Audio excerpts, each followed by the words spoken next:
Welcome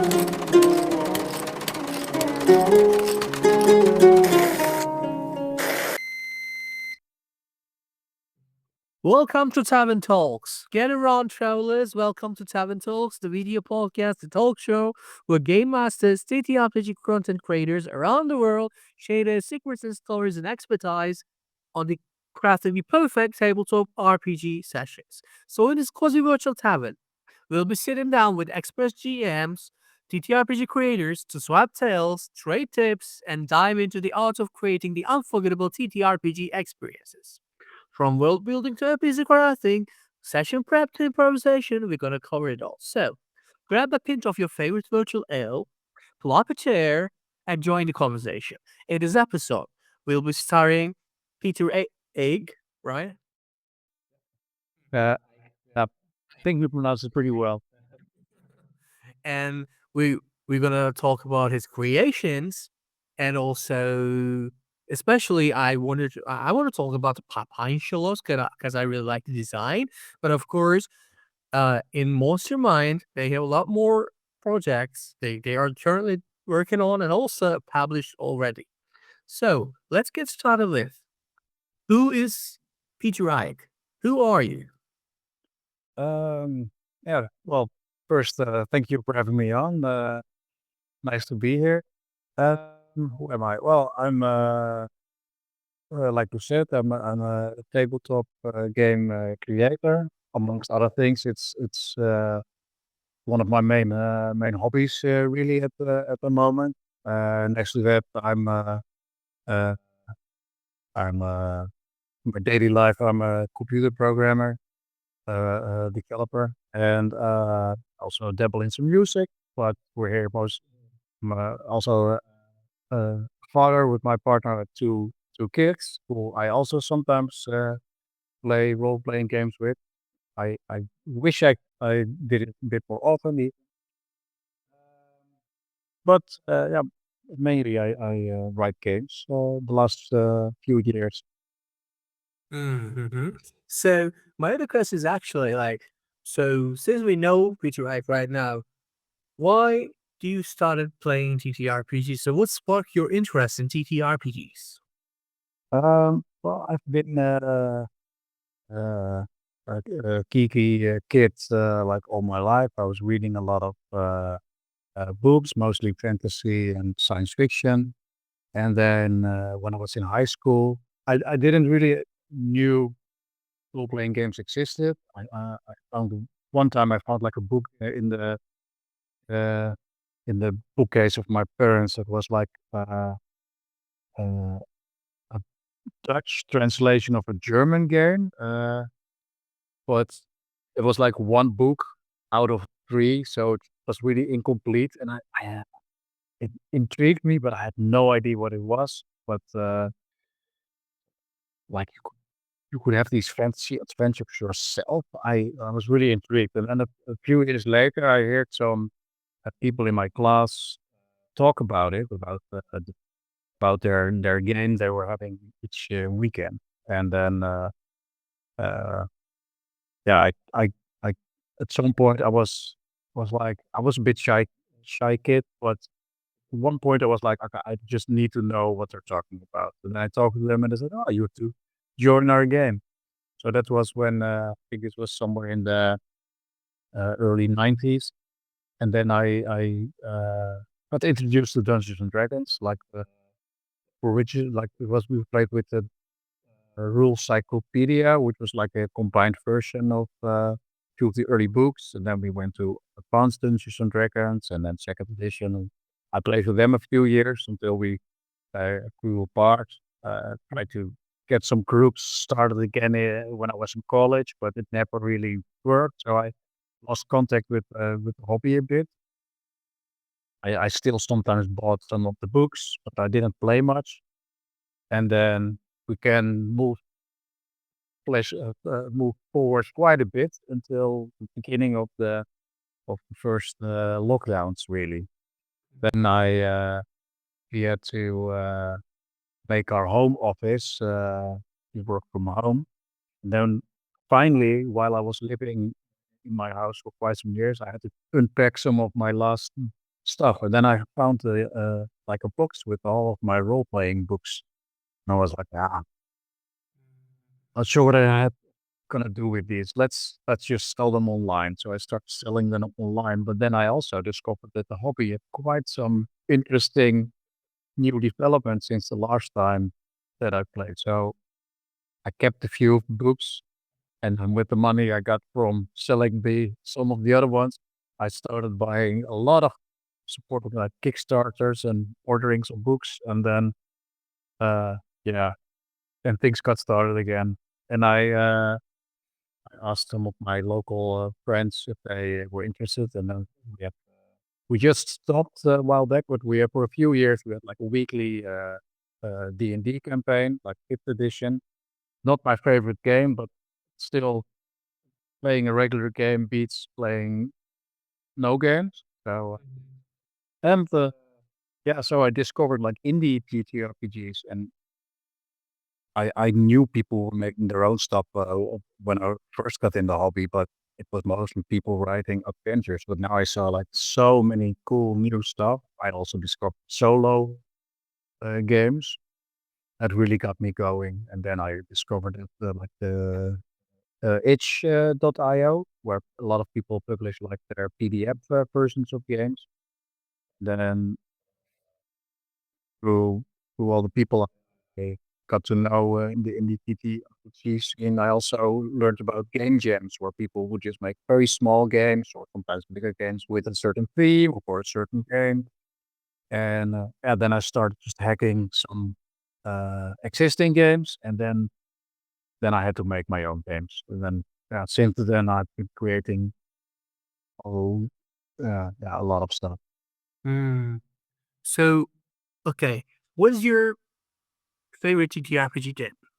My, What's your favorite TTRPG system? Yeah. my favorite system, oh yeah, that kind of uh, kind of changes also over time what I like, but I've been really into eco mofos recently, like David Blendy's Weird Hope game. So it's a post-apocalyptic game with mutants and a weird uh, remnants of the current civilization, but then with not as dark and gritty, but more like hopeful and about punks trying to create a new world. Really into that, and also the system behind it is kind of it's from like the Into the Odd family of games, so that's kind of what I like. Things that evoke like the uh, old stuff, like the so it's rooted in like the OSR tradition, but it's more streamlined, a bit more weird. I think some people might call it, I think they call it NSR as well nowadays, but I don't. It's just those type of games I like with simple stats, but lots of weird characters. So that's has been a favorite.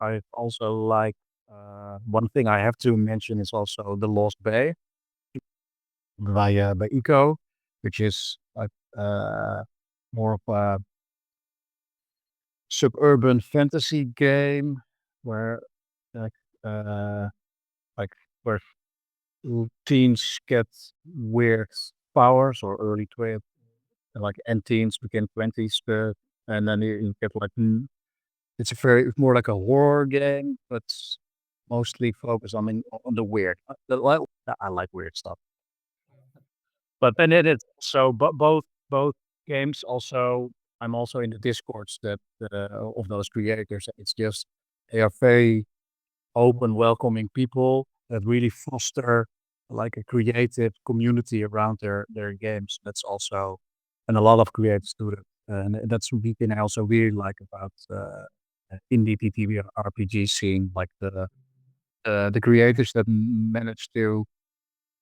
yeah, uh, create some community in a way. Hmm. So I know some of your works, but I really want to ask about first, of course, about like why solo journaling games? That's my first question because a lot of your works are solo journaling games, Yeah. games to play solo, actually, solo Mm. RPGs, let's say. And Also, like, have you started with like solo RPG creation first, or like it was just your like a current thing or something? Um, yeah, so one thing, um, so when I first learned about TTRPGs and I played Dungeons and Dragons a bit, I always had I still remember it when I bought the book in the rules encyclopedia. I asked the seller in the store like, "But can you?"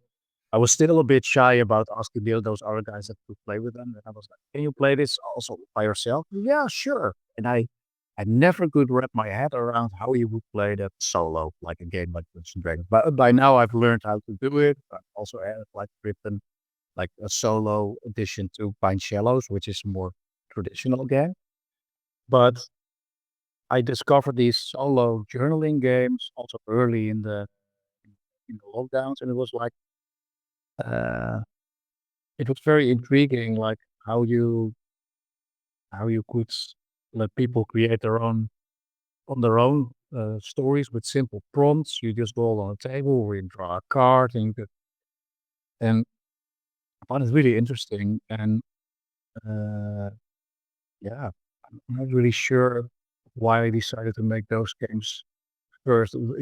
I always have like lots of works in progress at the same time, and sometimes things get almost finished, and then my interest goes to something else. This was something that was so like a visit to Sensibilia was my first one, my first big game. It was so clear to me what the idea behind it was that I actually managed to finish that one, and then yeah, that then it's it made it also the experience with that and the feedback I got on that also, and also some ideas I had myself about how to do things differently, really also, made me create, Valkyria, the Eternal City, which is it's not a sequel, but it has similar themes. They're both in weird cities that change a lot. Uh, but yeah, at some point I also started playing with my regular group, and I was also like, I yeah, and I discovered that also a lot of games that were not as crunchy or complex as Dungeons& and Dragons, and I was like, these types of games are also interesting to make. So then I shifted a bit back to Pine Sh games like Pine Shallows, which is like a multiplayer game. But I must say, my notebooks my works in progress, there's still a few ideas and notes for a future solo, journaling game again. Yeah. It's just, I think one of the bigger things we all have is that scheduling a game with your friends can be hard, and, uh, yeah, a solo game is always something you can pick up. Mhm. So, okay. I got it. So, what is your favorite creation? One of yours. Which was your favorite one? Um, oh, that's a very difficult, question. It's not as difficult as who's your favorite child, which I won't answer because I love them both. But with newer games, it's like they I made them in different times. So I know Physics to Sensibilia has a really special place because it's the first one that actually I got to have in print. So then holding like a physical object of the thing you made is that's something special. That's like a PDF. I also buy a lot of games just in PDF form, just because you can still play them. They're completely valid, but having like a physical thing you can hold in your hands, it's special. So that was my first actual printed game. So yeah, that was just really awesome. And it's also the game uh, I still get the most feedback on. So there's and uh, so also I think that's the number one. But then the other one, if I get like comments about Pine Shallows, then I'm also like, yeah, that's also it's a hard question. But what I like about the fun thing about Sensibilia is that uh, I really I it started life as a short story that I wrote in Dutch. So sadly, English speaking people, there's no translation of it. So, but it was like a story about a poet in a city that he doesn't understand, and it also feels like it's changing while he's there. And that's got stuck in my head. And then I wrote a game, and I tried to really evoke a city that's a bit like a southern European city with a bit of New Orleans mixed in. So it's kind of I try to, and it's really oriented. So a lot of the if you roll in the beginning for type of character, a lot of them will be either writers or journalists or something, uh, or a painter or whatever. And a lot of the prompts also are about galleries or museums or to do with music. And the fun thing is that if I get feedback about it, and people tell what kind of stories they told, they all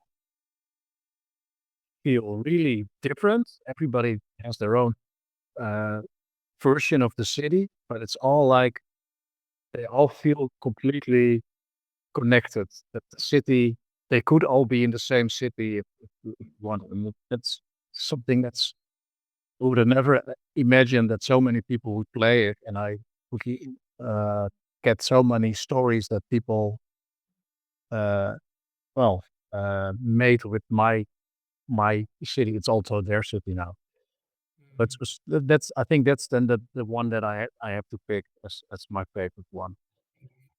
Kind of a long answer, but No problem. That was nice. So, hmm.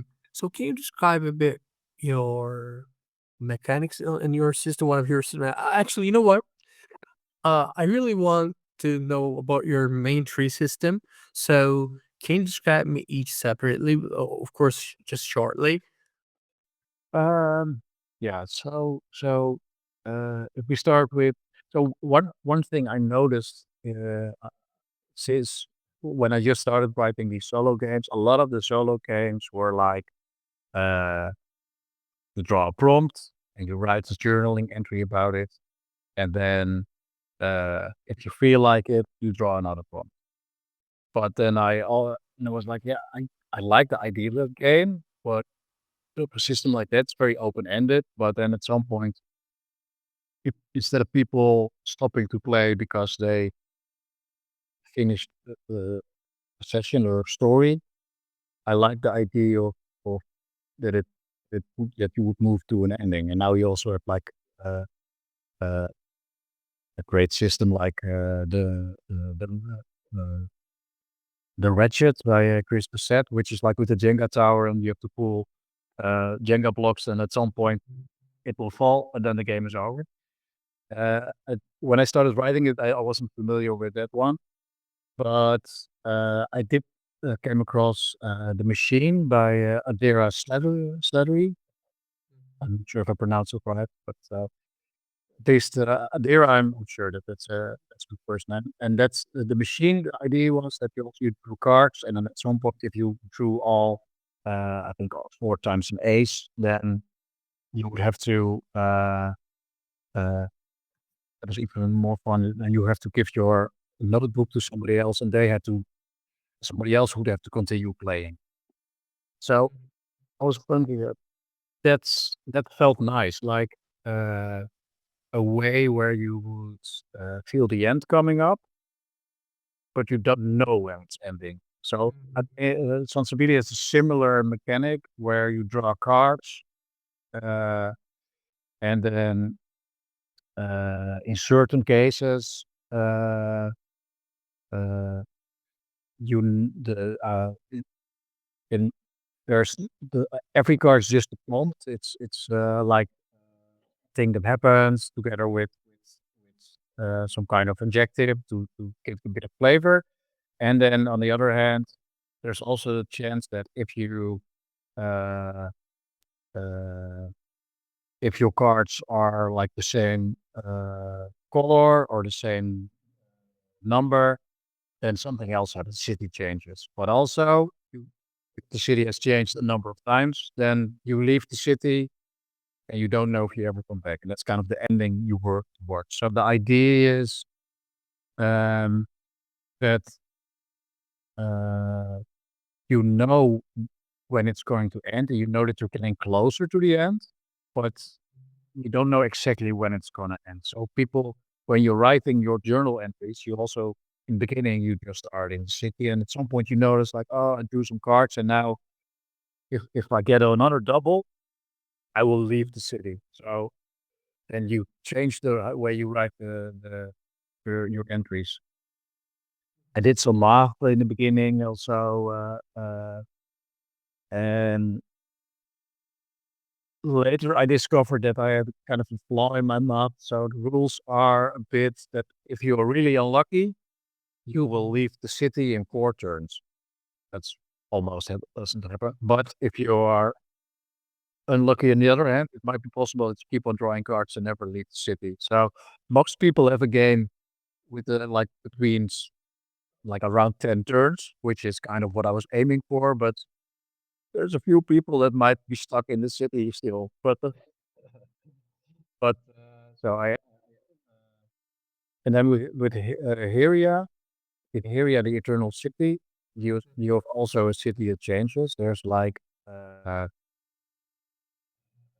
4 things that change, uh, and every time you're trying to trace somebody, you have to hunt somebody down for some reason, and there's different type you can. The difference with Sansibilia, for example, is in Sansibilia you randomly uh, get assigned a character, but in Heria you don't get assigned a character. You get assigned your role for the person you are tracking down, and then you have to think yourself who you might be, why you would be tracking down. And Heria, I wanted to also have an ending, moving towards an ending, but have a bit more player agency. So instead of just drawing cards and then suddenly you're there are some mechanics in there where you can try to uh, get closer to the person you're tracking quicker, but also with the risk that they escape quicker. So there's a bit of more choice in there. Uh, yeah, and meanwhile also you have like these 3 or 4 aspects of the city that change every turn, and you can pick also which part changes. So if I quickly open up my game just to an example, if I actually have it. So the fun thing is it's like a Mad Libs type of uh, story. So there's 3 things you have, like a color, flavor, and weird. And it can be like there's a prosperous city that's filled with open squares and low buildings. It's the flavor then. And then there's the weird, and it's a forest of towers, or buildings are alive, or it's always moving.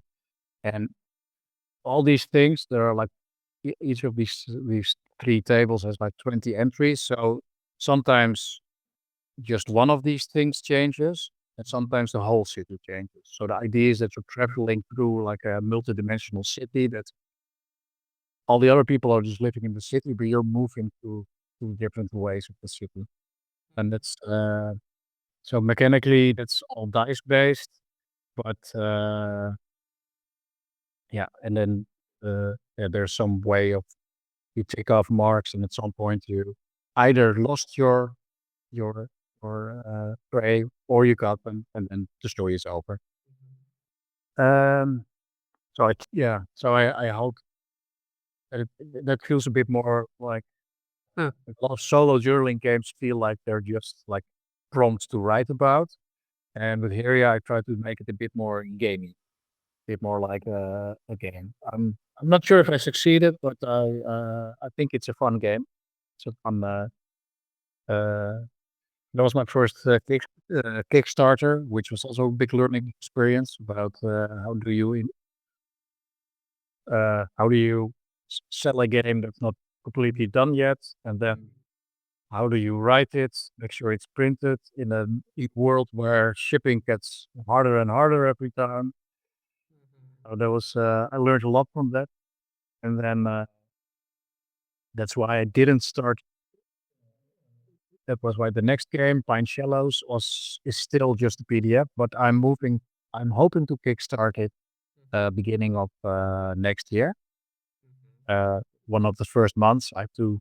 I really want to be well prepared before doing that, because with Heria, I basically had the idea and I had to write the game completely. Well, finish the game. I had some notes. I finished the game when after it was kickstarted. That was a bit more pressure than I really liked. So this time I want the game to be as finished. So if you buy it now on itch, you get a finished game. It's and Pine Shallows, it's another city, but this time it's like more like a small town. It's a coastal town. Feels a bit uh like yeah, uh, I would say East Coast America, but then close not close to big cities, more like a small old town where weird things happen. And then you play as kids that are still in middle school or maybe beginning of high school.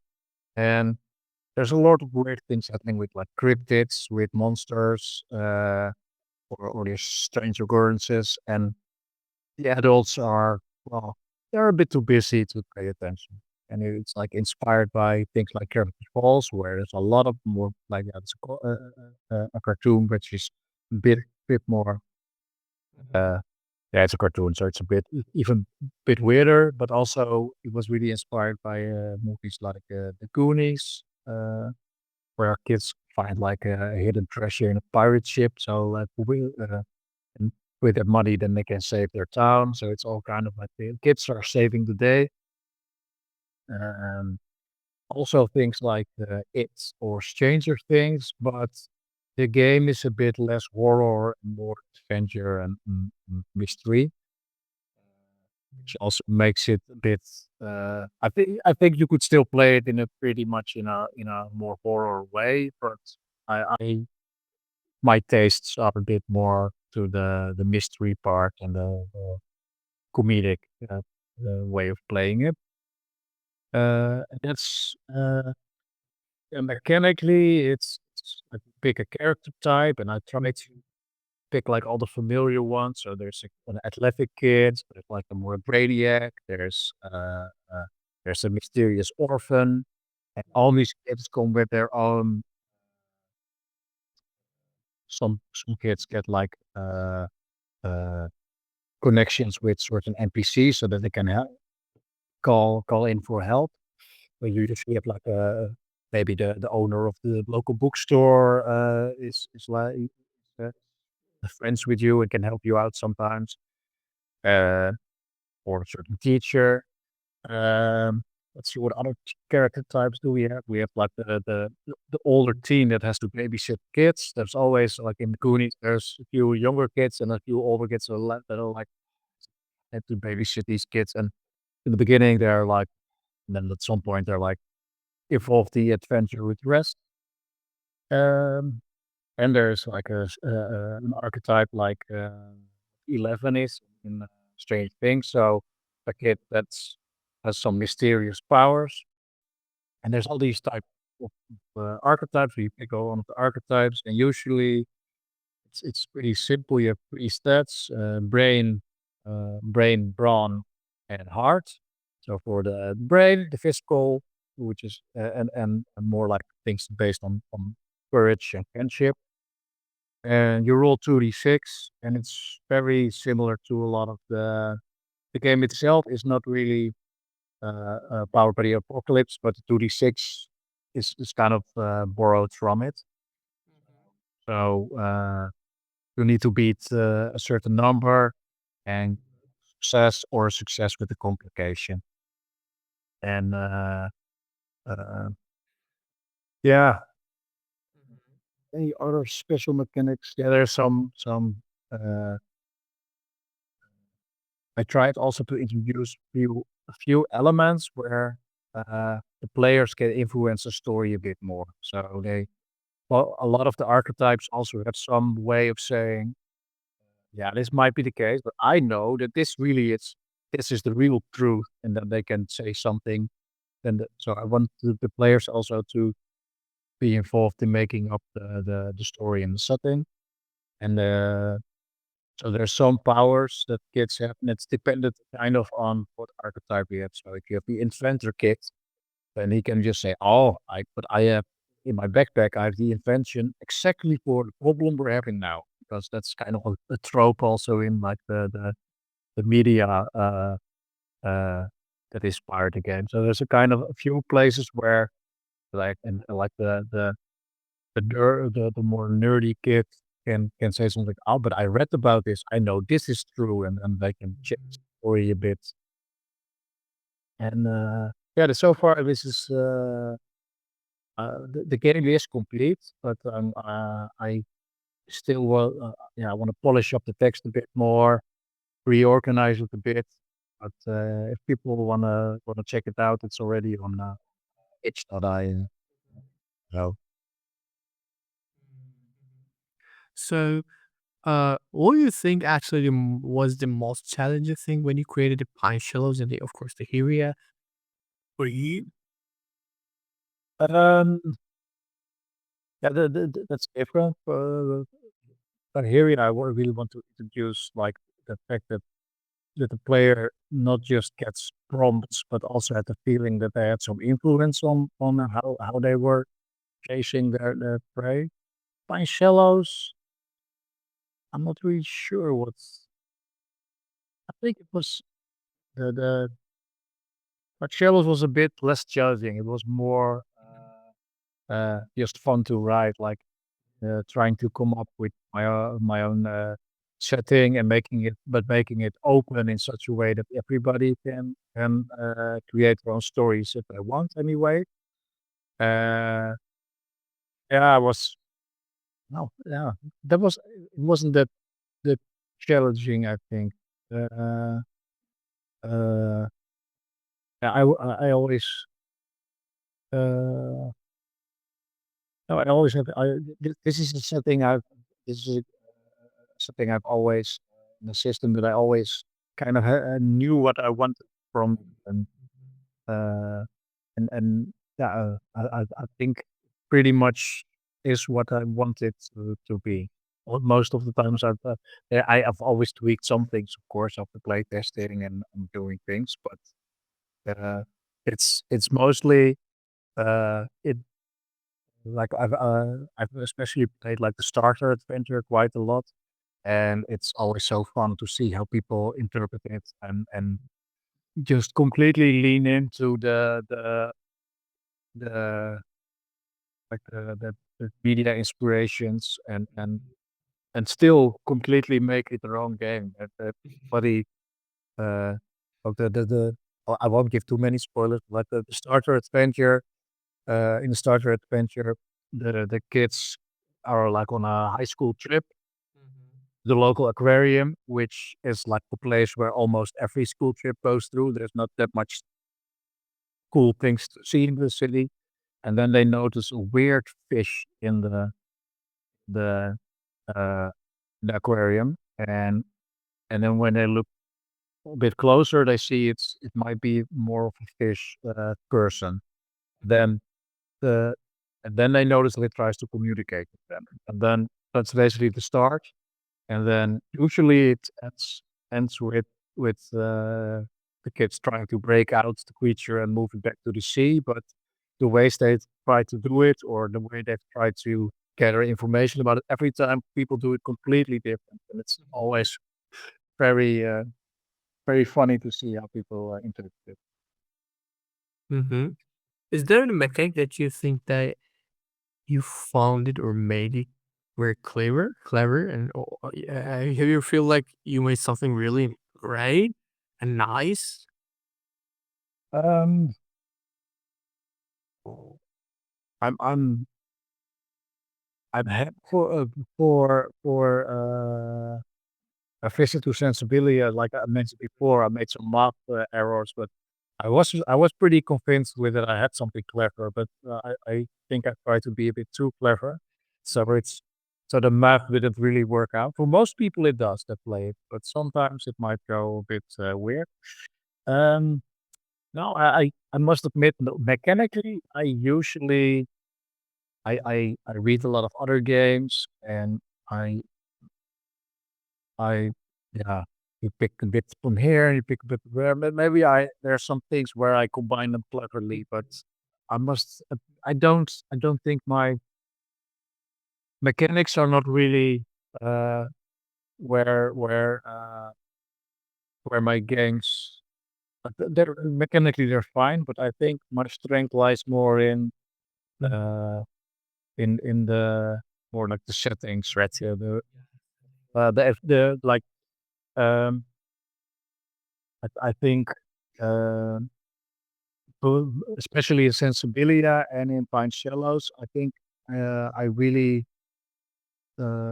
succeeded in getting the vibes that I had in my head on paper, so that people really feel those the city of Sensibilia and the town of Pine Shallows, both of those.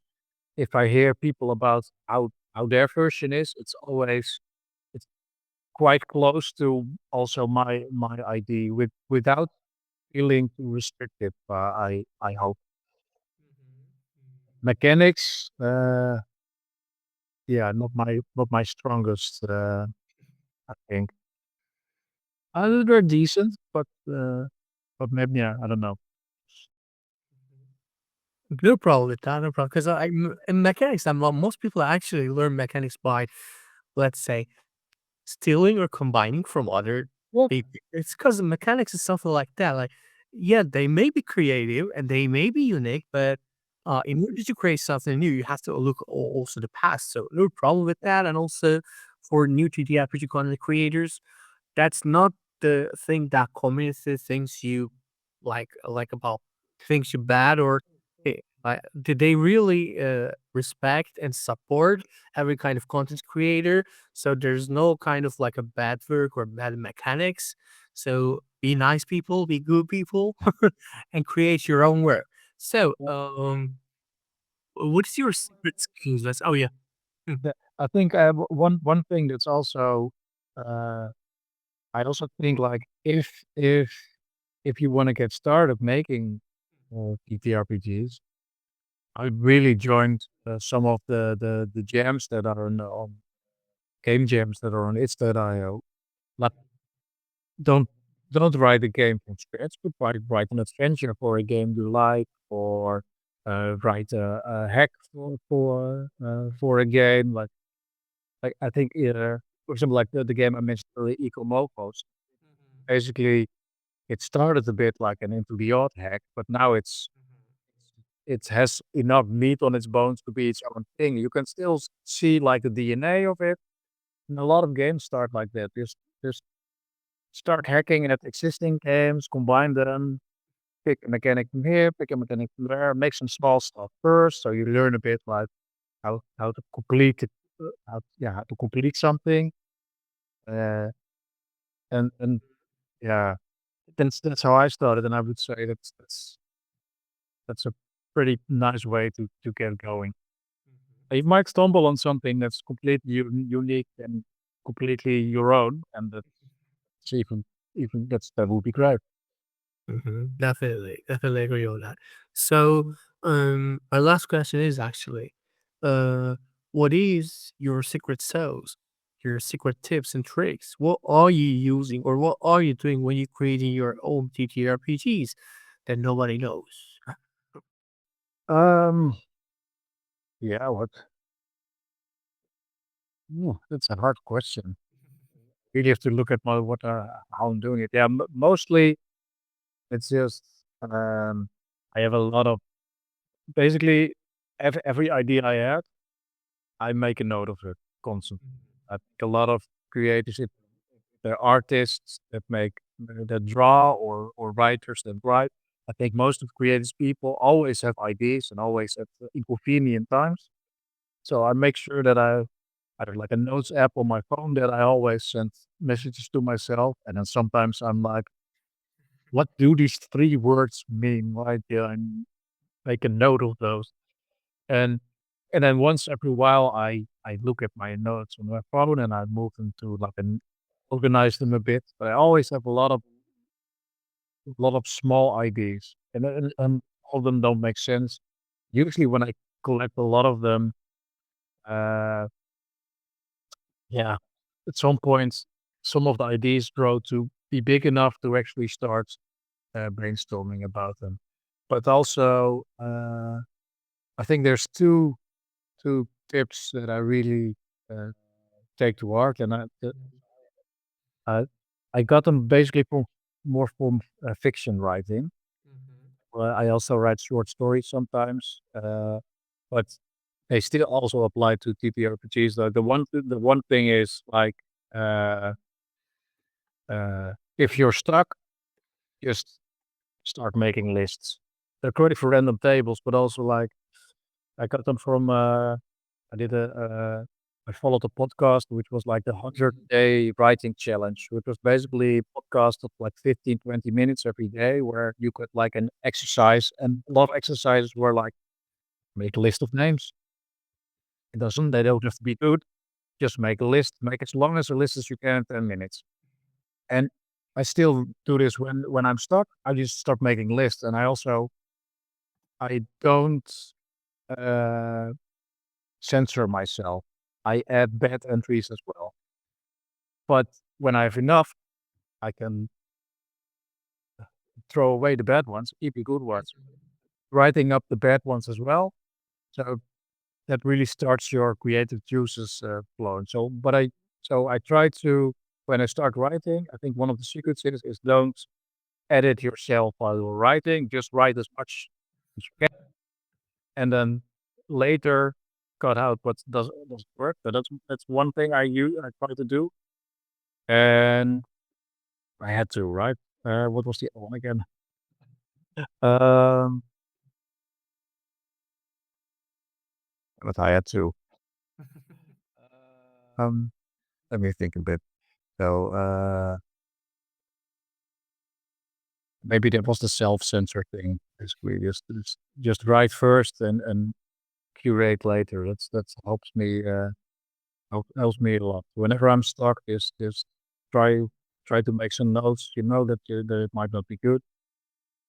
Uh, Not sure it was it.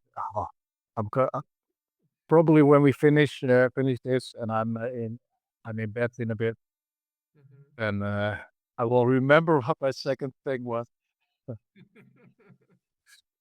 So, actually, okay. Do you have anything to add actually to this video? Um, well, yeah, I'm not at the moment. I would really encourage people to start writing their own stuff because yeah, I like it. Not everybody likes it, so if you don't feel like it, then uh, don't do it. But I think secretly, almost every game master as well Mhm. makes up enough of their own stuff that they could probably also actually polish it up a bit and publish it. Um, yeah, you do need to wear a lot of hats when you do like do layout, to get your art from somewhere.